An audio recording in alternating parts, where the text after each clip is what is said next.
We begin with two tales from antiquity.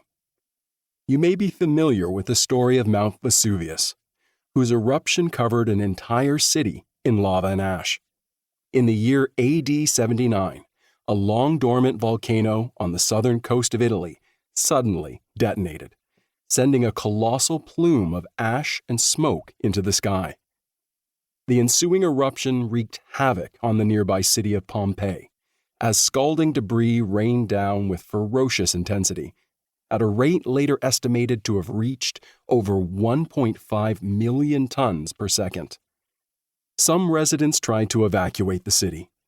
Others sought refuge in whatever shelter they could find. A second, more violent eruption is thought to have sent a surge of pyroclastic material across the coastline, likely leading to the nearly instant demise of those who had stayed behind. Researchers estimate that in the immediate aftermath of the blast, temperatures in the dwellings of Pompeii may have reached 300 degrees Celsius, which would be enough to kill those sheltering inside in mere seconds. For the city of Pompeii, the eruption of Mount Vesuvius was, by any measure, catastrophic.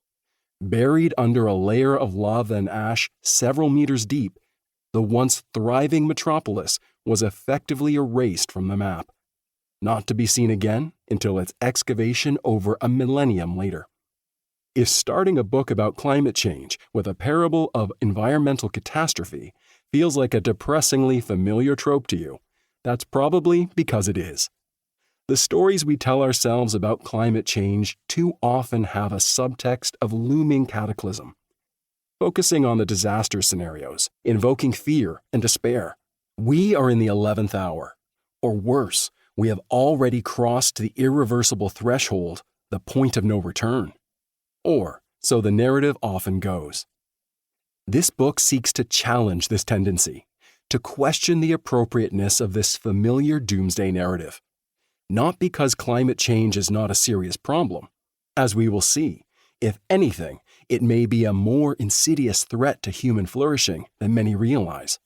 But because a growing body of evidence suggests that the familiar climate catastrophe framing may be missing some of the most important features of the real climate change story.